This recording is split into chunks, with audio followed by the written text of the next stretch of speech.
have been trying to fix a feeling for a long time.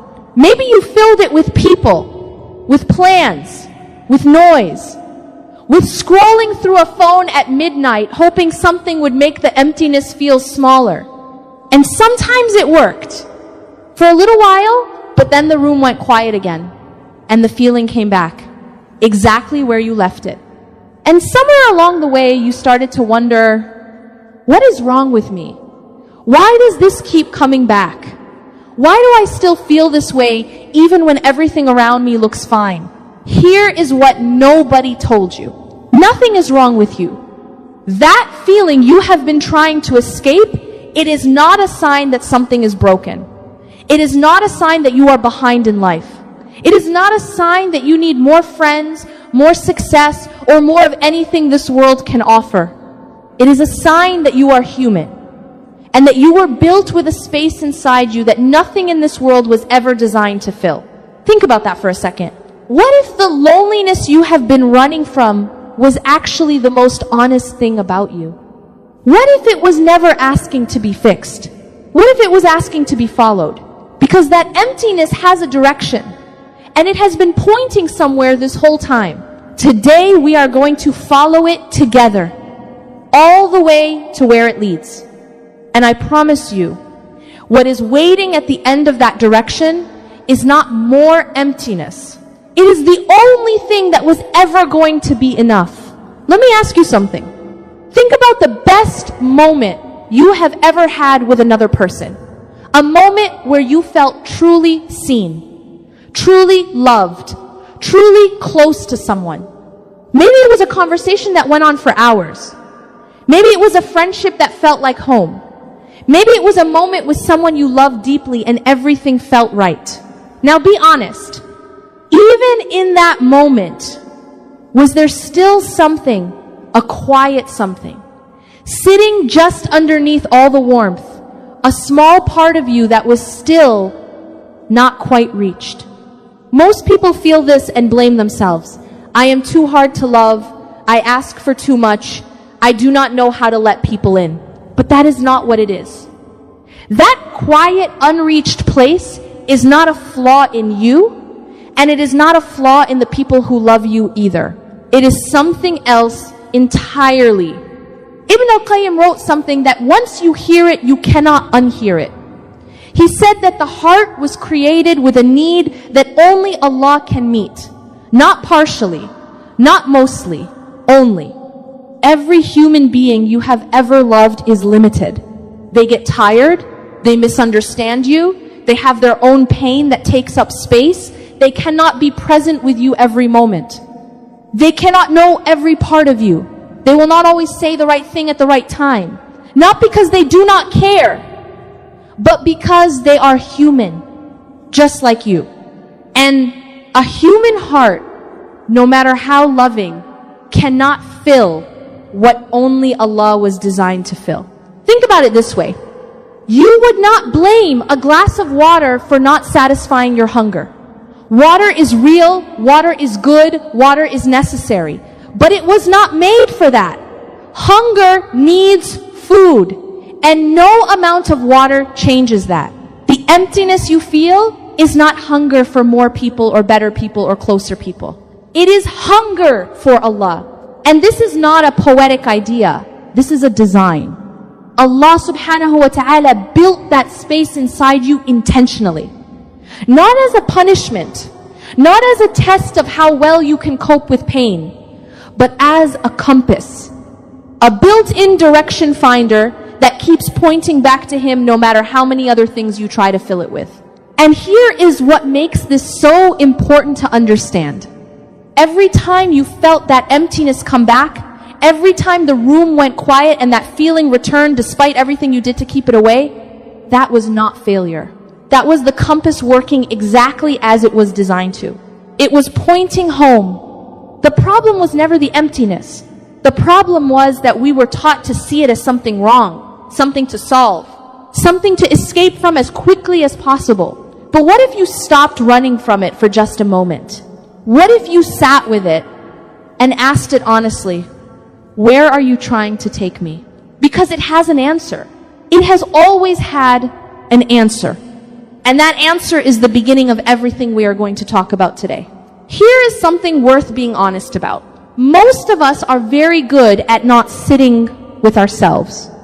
The moment the quiet comes, we fill it immediately, almost automatically, before we have even made a conscious decision to do it. The phone comes out, the music goes on, the TV stays running in the background even when nobody is really watching.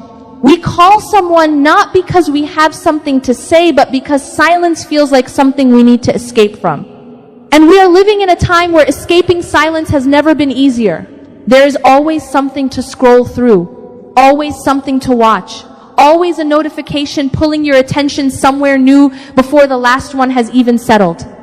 We have built an entire world designed to make sure you never have to sit alone with yourself for more than a few seconds. And yet, the emptiness keeps coming back.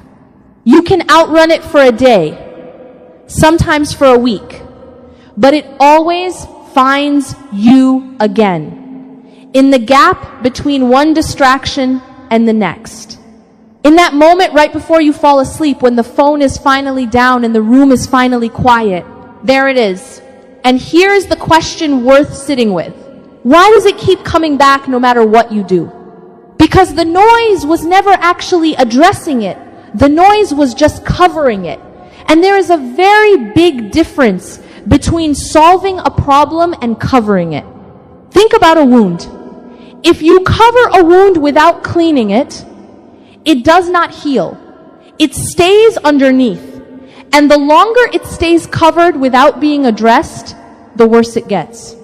The silence is not the wound. The silence is actually the thing trying to get your attention so the wound can finally be addressed. Every time you feel that quiet discomfort creeping in, that is not something going wrong. That is something trying to go right. Ibn al-Qayyim talked about how the soul has a hunger. And just like physical hunger, you can distract yourself from it for a while. You can drink water when you are hungry and feel slightly better temporarily. You can keep yourself busy enough that you stop noticing the hunger for a few hours. But the hunger does not go away, because distraction is not nourishment. And the soul that is constantly distracted but never nourished becomes a very tired soul. You may have felt this without having the words for it. That specific kind of tired that sleep does not fix. That specific kind of empty that a good day does not fill.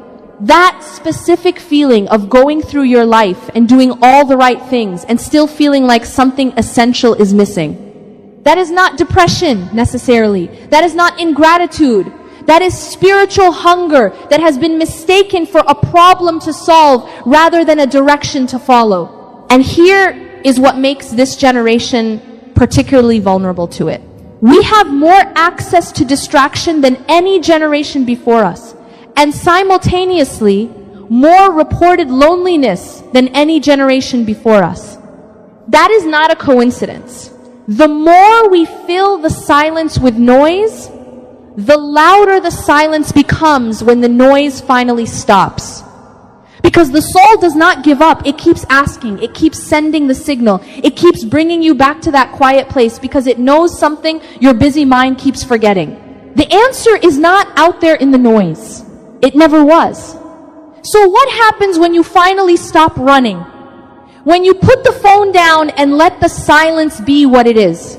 That is exactly what we are going to talk about next. Before the revelation came, there was a cave. The Prophet Muhammad sallallahu alaihi wasallam did not wait for the revelation inside a busy market. He did not receive it surrounded by people and noise and the activity of daily life.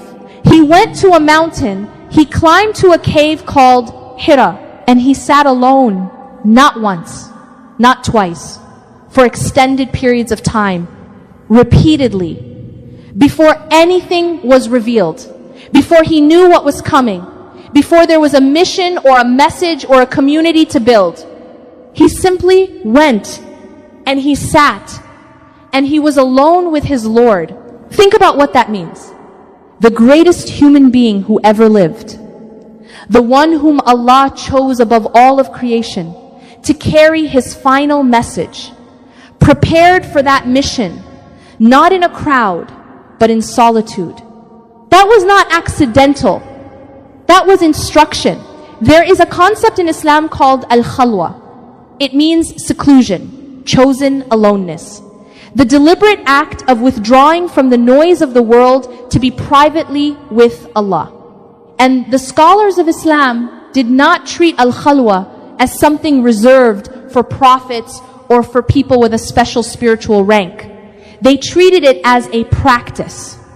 A real, available, necessary practice for any soul that wants to know Allah deeply. Because here is what they understood. You cannot hear a whisper in a crowd. And Allah speaks to the heart in ways that require quiet to receive. Not because Allah cannot reach you in the noise. He can reach you anywhere. But because you cannot hear Him when every other voice is competing for your attention. The capacity to receive what Allah wants to give your heart, that capacity requires stillness. And solitude is how you build it. Now here is what most people misunderstand about being alone. We have been taught to see aloneness as something that happens to you. Something that means you are not wanted, not chosen, not loved. A sign of failure in your relationships or your personality or your life. But al-khalwa reframes all of that completely. Chosen solitude is not aloneness that happens to you. It is aloneness that you walk toward on purpose. Because you understand what is available in that space that is not available anywhere else. Think about the cave again. The Prophet ﷺ climbed that mountain willingly. Nobody sent him there. Nobody told him to go. Something in his heart called him upward and inward, away from the noise, toward the quiet, toward Allah. And it was in that chosen quiet that everything began, not just for him. This pattern runs through the entire history of those closest to Allah. Musa alayhi salam received revelation in the silence of the desert. Maryam alayhi salam withdrew from her family into seclusion before the greatest miracle of her life was given to her. Again and again throughout the Quran, the moments of divine closeness come in the moments of chosen withdrawal from the world. This is not coincidence. This is a pattern worth paying attention to. So what does this mean for you practically? It means that the quiet moments you have been dreading, the evenings alone, the mornings before anyone else wakes up, the long stretches of time without company, those are not punishments. Those are invitations. Every moment of solitude in your life is a small cave waiting for you to climb into it. Not to sit with your loneliness, but to sit with Allah. The difference between those two things is everything. Sitting with your loneliness means turning inward toward your own pain, your own thoughts, your own fears. The mind circles, the worry grows, the emptiness expands. But sitting with Allah in your solitude is something completely different. It is turning the quiet outward, upward, toward Him, and discovering that the silence you were afraid of is not empty at all. It was full of Him the entire time. You just needed to stop filling it with other things long enough to notice. So you are alone. The noise is off. The phone is down. The room is quiet. Now what? This is where most people get stuck.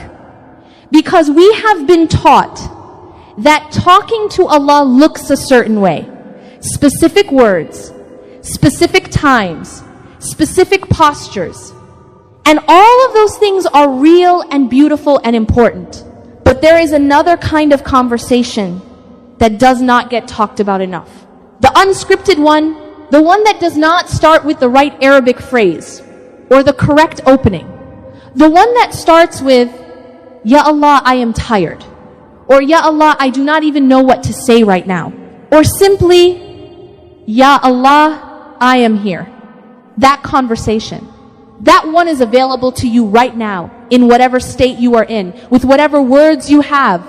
or even without words at all. The Prophet ﷺ told us that Allah is with His servant as long as His servant is with Him. Not as long as His servant is perfect. Not as long as His servant has the right words. As long as His servant is with Him. Presence. That is what Allah asks for. And presence does not require eloquence. It requires honesty. Think about the du'as in the Quran. Really think about them. Ayyub alayhi salam, after years of devastating illness and loss, turned to Allah and said simply, harm has touched me, and you are the most merciful of the merciful. That was it. No long speech, no elaborate request, just a completely honest statement of where he was and who Allah is. And Allah responded. Yunus alayhi salam, in the darkness of the whale, in one of the most desperate moments any human being has ever faced, said, there is no God except you. Glory be to you. Indeed, I have been of the wrongdoers. Not a perfectly structured supplication, a raw, honest acknowledgement. I was wrong, you are God, I am here. And Allah responded. Do you see the pattern? The conversations that moved Allah's mercy were not the most polished ones. They were the most honest ones. And this is what I want you to understand about your own solitude. You do not need to arrive at your quiet moments with anything prepared. You do not need to have it together. You do not need to feel spiritual or focused or worthy before you begin. You just need to begin. Open your mouth or open your heart and just talk to Him. Like you are talking to the only one in the universe who already knows everything you are about to say and loves you anyway. Because that is exactly what He is. Tell Him about the loneliness. Tell Him it has been hard. Tell Him about the specific person you miss, or the specific situation that is weighing on you, or the specific fear that visits you at night when everything is quiet. He already knows. But there is something that happens in the telling. Something that shifts when you stop carrying it silently and start handing it over out loud. The bag gets lighter the moment you stop pretending it is not heavy. And here is something beautiful that Ibn al-Qayyim wrote about dua in solitude.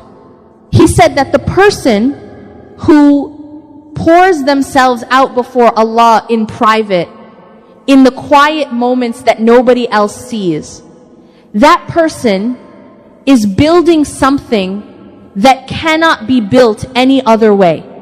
A direct, living, breathing relationship with Allah. Not inherited, not performed, not dependent on being in the right building at the right time surrounded by the right people. Personal, private, real. And that relationship, once it is real, becomes the thing you carry with you everywhere. Into the noise, into the crowd, into the difficult days and the confusing seasons, and the moments when everything around you feels uncertain. You carry the quiet with you. Because the quiet is not a place anymore. It is a connection. So tonight, or tomorrow morning, or in whatever small pocket of stillness your life allows, sit down, get quiet, and just talk to Him. Not perfectly, not formally, not with the right words or the right feeling. Just honestly. That is enough to begin something that does not end. There is a specific kind of loneliness that is harder than just being alone. It is the loneliness of feeling like nobody truly sees you. You are around people, you function, you show up, you do what is required, but somewhere underneath all of that is a quiet ache. A feeling that if people really knew what was going on inside you, they would not know what to do with it. Or they would not care enough to stay, and so you carry it alone. If you have ever felt that, I want to introduce you to two of Allah's names that were made exactly for that feeling. The first is Al-Wali. Al-Wali means the protecting friend, the guardian, the one who is not just aware of you, but actively close to you, actively involved in your affairs, not watching from a distance, present, near, engaged with the details of your life in a way that no human being has the capacity to be. Think about what a true wali means in human terms. A wali is someone who stands beside you, who takes your affairs seriously, who does not leave when things get complicated, who sees your vulnerability and moves toward you rather than away. Now imagine that quality, unlimited, without fatigue, without distraction, without the human limits that cause even the most loving people in your life to sometimes fall short. That is Al-Wali. Allah is not a distant observer of your life. He is your wali, actively close, actively protective, actively present in every moment you have ever felt most alone. The second name is Al-Anis. And this one is rare. It is not discussed as often as it should be. Al-Anis comes from the root uns. And uns in Arabic does not just mean companionship. It means the specific feeling of warmth and ease and comfort that comes from being with someone whose presence makes you feel safe. At home. At rest. You know that feeling when you are with someone and you do not have to perform or explain or manage how you come across? When you can just be, and their presence alone makes everything feel more bearable? That quality of companionship, that specific feeling, that is uns, and Al-Anis is the one who provides that feeling in its purest and most complete form. Not sometimes. Not when he is in the mood. Not dependent on whether you showed up perfectly or said the right things or had a good week. Always. In your worst moments. In the 3 a.m. moments. In the moments when you feel most unlovable and most unseen and most certain that nobody would choose to sit with you if they really knew you. Al-Anis is already sitting with you. And here is what these two names together mean for your loneliness. You have never actually been alone. Not once. Not for a single moment of your entire life. Every room you sat in by yourself. Every night that felt too quiet. Every moment you reached for your phone because the silence was too heavy to sit with. In every single one of those moments, Al-Wali was present. Al-Anis was there. The one who sees everything you are carrying and is not overwhelmed by it. The one whose presence brings us that deep, settled ease, and who has been offering it to you in every quiet moment you have ever tried to escape. You were not sitting alone in those moments. You were sitting with Allah, you just did not know it yet. And this is why learning Allah's names is not an academic exercise. It is not information to memorize for its own sake. It is one of the most practical and life-changing things a person can do. Because when you know that Al-Anis is real, the silence changes. It stops being empty. It stops being something to fill or escape or endure. It becomes a place where someone is already waiting. Someone who has always been there. Someone who has never once found you too much. Someone who will never leave. And when that truth moves from something you know in your mind to something you feel in your chest, the loneliness does not just get smaller. It transforms into something else entirely. Something shifts when you start building a real connection with Allah. Not overnight, not in one sitting, but gradually, quietly, over time, something in the way you move through the world begins to change. And the change is not what most people expect. It is not that you stop needing people. It is not that relationships matter less or that you become someone who prefers to be alone. Human connection is a gift from Allah. It is real and important and something He placed inside us as a genuine need. The change is something more specific than that. You stop being desperate.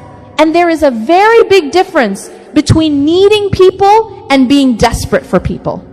When your connection with Allah is weak, every relationship carries a weight it was never meant to carry. You need this friendship to make you feel worthy. You need this person to make you feel seen. You need this relationship to fill the space that has been empty for so long. And relationships cannot survive that weight. They buckle under it, they disappoint you, they pull away. Not always because something is wrong with the relationship. Sometimes because what you are asking from another human being is something only Allah can provide. And when they cannot give it, the emptiness returns louder than before. Because now it comes with the added weight of feeling let down. But when your connection with Allah is real, something changes in what you bring to your relationships. You arrive with less hunger and more generosity. You arrive able to give rather than only reaching out to take. You arrive whole enough that another person's limitations do not devastate you. Their bad day does not become your crisis. Their inability to always say the right thing does not shake your sense of being loved. Because your sense of being loved is no longer resting entirely on them. Think about what it feels like to eat a full meal before going to a dinner party. You can enjoy the food, you can appreciate it, but you are not desperate for it. You are not sitting at that table thinking, if this food does not come quickly, I am not going to survive. That desperation changes everything about how you experience the meal. And the same is true for relationships. When the deep hunger of the soul is being met by Allah, you can enjoy people. You can love them. You can be genuinely present with them. But you're not sitting across from them thinking, I need you to complete me. I need you to be enough. I need you to fill this space, or I do not know what I will do. That shift from desperately needing to freely giving, that is one of the most beautiful things that a strong vertical connection produces. There is a line that has been attributed to one of the early scholars of Islam. He said, I feel such delight in my relationship with Allah that I would feel sorry for the kings and their children if they knew what I had. Read that again slowly.